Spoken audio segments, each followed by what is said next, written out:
Saludos a todos. En esta oportunidad me corresponde conversar un poco acerca de una patología dentro de la patología mamaria que ciertamente no es la más taquillera. Y eso tiene una razón de ser. Y es que cuando nos detenemos a pensar un poco acerca de la patología mesenquimática en general, nos podemos dar cuenta que no nos abocamos a pocos tipos histológicos como estamos acostumbrados para otras economías corporales, como por ejemplo en mama generalmente vemos carcinomas ductales, lobulillares, en pulmón pues generalmente los tipos son limitados. En el caso de la patología mesenquimática estamos hablando de cuando hablamos de patología maligna, es decir, sarcomas específicamente, estamos hablando de aproximadamente 50 subtipos histológicos muy bien categorizados. Y si a esto le incluimos la patología benigna e incluso las lesiones pseudosarcomatosas que imitan patología maligna, estamos hablando de más de 130 subtipos histológicos.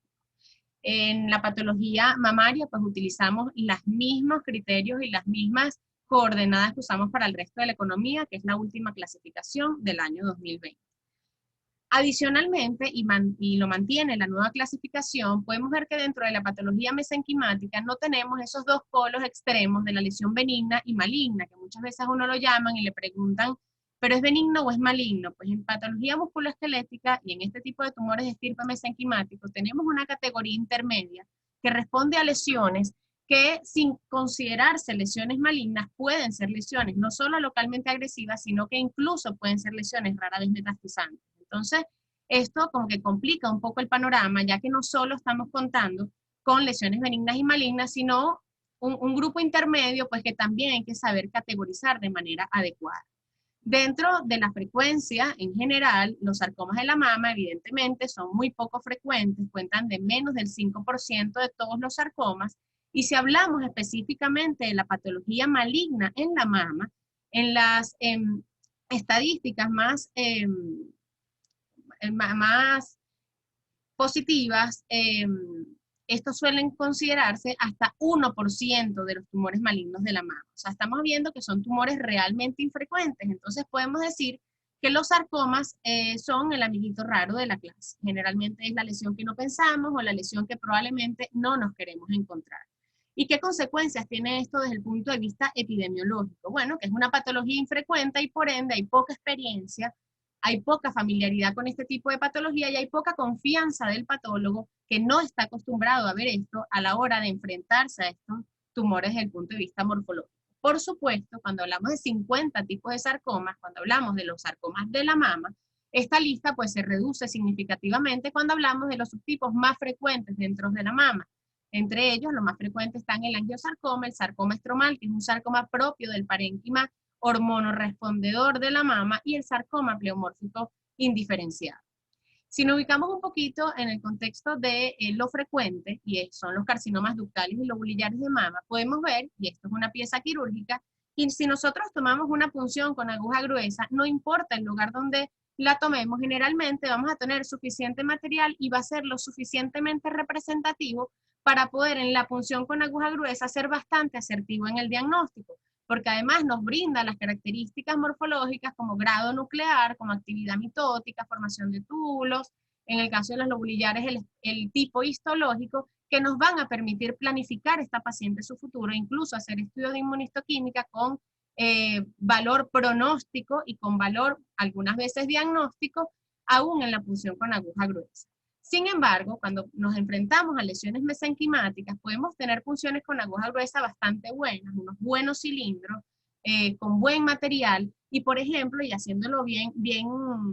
ejemplificado con un caso, pues obviamente nuestro, vemos que hay lesiones fusocelulares, que son las que más frecuentemente vemos, que no muestran ningún tipo de atipia citológica, donde vemos que los núcleos son absolutamente típicos, donde vemos algún componente inflamatorio, pero cuando indagamos un poco en esta paciente, vemos que esto es una lesión que ocupa casi toda la mama y donde tengo 6 cilindros de tejidos con estas características histológicas, donde probablemente no me planteo algo maligno desde el punto de vista morfológico, yo con esta imagen no puedo dejar de sugerir que esto pudiese ser un sarcoma de bajo grado, pero que no tengo los criterios suficientes para poderlo pues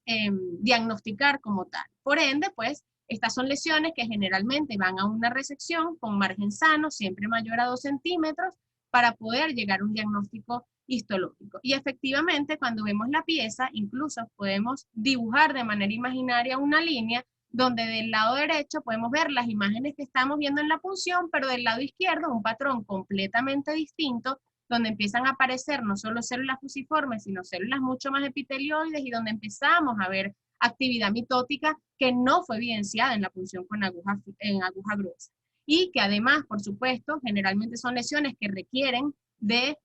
la contribución del estudio inmunistoquímico para poder identificar histogénesis, y con la inmunistoquímica y el muestreo adecuado de la pieza y el apoyo de la actividad proliferativa, que lo vemos no solo con KI57, KI67, sino que nos apoyamos también del P53, podemos entonces hacer un diagnóstico de compatibilidad con probablemente un sarcoma miofibroblástico de bajo grado. Pero todo esto con todas las herramientas que venimos viendo de la punción, de una correlación con la imagen, de un adecuado muestreo de la pieza quirúrgica, del manejo de la pieza quirúrgica, y entonces podemos sugerir que se trate de un sarcoma incluso de bajo grado. No así, tenemos otros escenarios de sarcomas que son sarcomas francamente de alto grado, que incluso con una punción, y esto fue un caso de revisión, podemos ver que en cualquier sitio donde tomemos la punción probablemente sea más o menos el mismo escenario de las patologías que frecuentemente vemos en mama, como veíamos en el carcinoma ductal. Probablemente en esta punción yo podía asegurar que esto se trataba de una lesión mesenquimática de alto grado, y que ya viéndolo en la punción, la cantidad de mitosis, incluso de focos de necrosis, pues, y complementado con el estudio de inmunistoquímica, probablemente yo no iba a tener problema de decir que esto se trata de un leiomiosarcoma. Y cuando indagamos en el aspecto clínico y la información clínica pertinente, esta era una lesión retroareolar, pues frecuente en los leiomiosarcomas dentro del infrecuente en la mama de localización retroareolar. Entonces, como vemos, pues los sarcomas nos brindan bastantes escenarios, incluso en lesiones que, por ser muy grandes, muchas veces tienen áreas que simulan ni siquiera un proceso neoplásico, sino un proceso completamente reactivo. Y esto es importante también ubicarlo en la imagen. Lesiones que tienen áreas como estas, lesiones que tienen áreas de esclerosis con componente inflamatorio, pero cuando vemos la pieza y cuando vemos la lesión, la pieza quirúrgica, y vemos un adecuado muestreo de la lesión, podemos ver que próxima a esta área completamente inocente, tenemos una lesión no solo neoplásica, sino neoplásica y de alto grado. Entonces, como lo que podemos ver y lo que podemos resumir de lo que venimos conversando, es que siempre vamos a tener un diagnóstico absolutamente dependiente del material que tenemos disponible para evaluación y de cómo se maneja ese material. Mucho pasa esto con las lesiones pues vasculares principalmente, y cayendo en los sarcomas más frecuentes de la mama, que son los angiosarcomas. Son lesiones que son bien delicadas a la hora de su evaluación, y les voy a demostrar por qué. Esta es una paciente que viene con un material para revisión, un extenso material, bastantes bloques de parafina, donde ella inicia con una lesión en el 2018, tiene varias biopsias de este año, y en algunos de los materiales, en algunos bloques del material, podemos ver unas lesiones con unas formaciones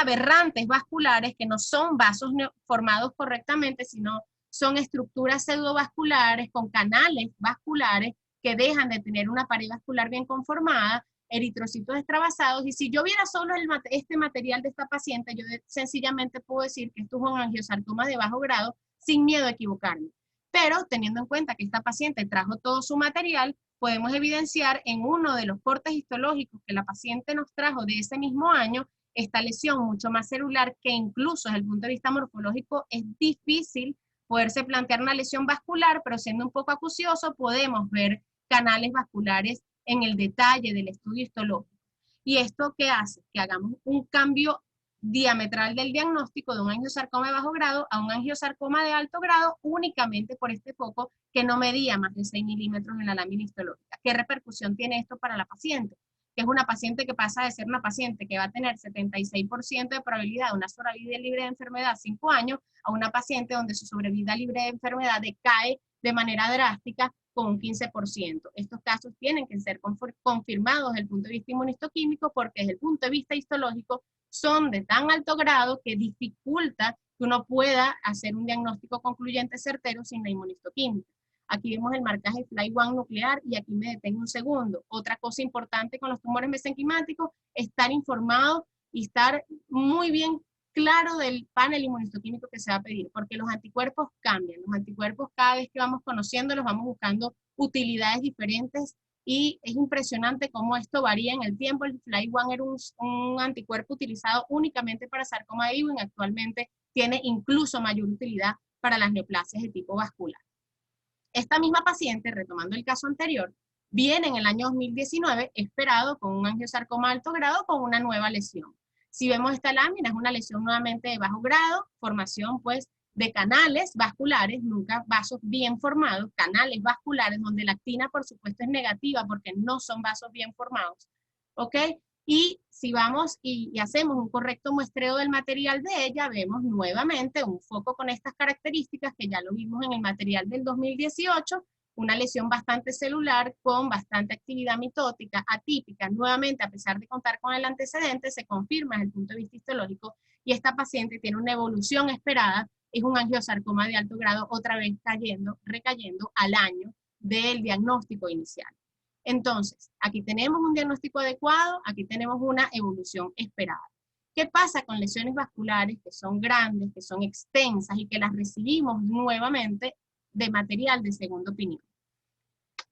Este es un ejemplo de un caso bastante representativo, una lesión vascular, aquí lo vemos desde menor aumento, muchísimas formaciones vasculares, las formaciones vasculares eran unos vasos muy bien conformados, si se quiere con algo de hipertrofia de la luz, de la célula endotelial, sin embargo no vimos canales vasculares, no se vio atipia citológica, no se vieron mitosis atípicas. Aquí nuevamente vemos otra área de la lesión, muchos vasitos neoformados con mucha proliferación de células pericíticas, esperado en lesiones vasculares benignas o muy proliferativas. ¿Qué pasa con este caso? Contamos con 5 bloques de parafina de 8 bloques correspondientes al tumor. Yo no tengo manera de hacer un diagnóstico concluyente para esta paciente porque lo acabamos de ver, 1 milímetro de estas lesiones nos cambian diametralmente el diagnóstico, y no solo el diagnóstico, sino el pronóstico de la paciente. Entonces es importante que el patólogo no solo evalúe el caso, sino que sepa lo que está evaluando y que sepa con lo que está contando del material disponible, ya que esto, por supuesto, nos pone un aprieto de hacer un diagnóstico probablemente errado. Entonces esto es un caso que sale sin diagnóstico, con una gran nota explicativa, pues con todos los planteamientos posibles y con lo que descartamos o lo que pudiésemos confirmar si tuviéramos el material completo. ¿Qué pasa con este caso? Este caso sale del país, este caso es concluido como un angiosarcoma de alto grado, sin embargo, y llama la atención en el material que el especialista decide quedarse con propósitos de enseñanza, pues no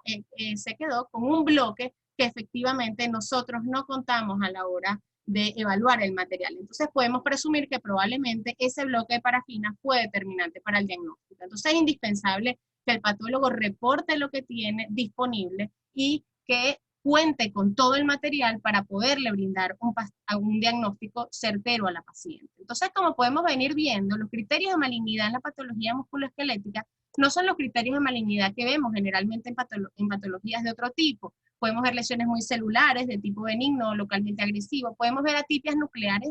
importantísimas en lesiones que tienen cambios degenerativos o cambios ancianos. Mitosis, podemos ver mitosis en lesiones benignas o incluso podemos tener lesiones de alto grado sin un alto conteo mitótico, y el crecimiento infiltrativo tampoco es un criterio pues, que nos permita determinar la benignidad o malignidad de la lesión. Entonces son reglas que no son universales para nosotros, los que manejamos esta patología, por ende las diferencias diagnósticas entre patólogos que la manejan y las que no lo manejan es bastante importante, incluso para el pronóstico de estas pacientes. El estudio de inmunistoquímica no es mágico, tiene que ser un estudio de inmunistoquímica muy bien orientado, porque son paneles muy grandes que tienen que interpretarse de manera correcta para que puedan brindar el beneficio que esperamos. Y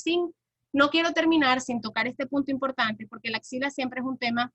de discusión en estas pacientes, y si bien se ha dicho pues, que los sarcomas no tienen una diseminación linfática, cosa que es correcta, ¿ok? Hay sarcomas que tienen alguna predilección por esta vía de diseminación, y cuando vemos cuáles son, llama mucho la atención que el angiosarcoma en un 11% de los casos puede tener diseminación por esta vía. Por ende, yo creo que una vez más los casos hay que individualizarlos y estas pacientes hay que estudiarlas de manera bien particular, y la axila no olvidarla, si bien no hacerlo de rutina, pienso que no se tiene que dejar de tener en cuenta. Entonces es importante para irnos y de recordatorio, el patólogo diagnostica de acuerdo a lo que muestrea cuando tiene el material disponible en sus manos, cuando tiene la capacidad de hacer un manejo macroscópico de la pieza, pero si no, diagnostica de acuerdo a lo que tiene disponible, y esto es una realidad. Entonces los tumores mesenquimáticos efectivamente son tumores de alta dificultad, probablemente dado por la poca experiencia y las grandes opciones desde el punto de vista histológico, pero esto se puede resolver si lo maneja en gran parte un patólogo especializado y siendo para este ya una patología de bastante dificultad. Importante recordar, el diagnóstico en estos casos es infinito, tiene muchísimas opciones, pero el diagnóstico es solo una parte y tenemos que trabajar en equipo. Muchísimas gracias y buenas tardes.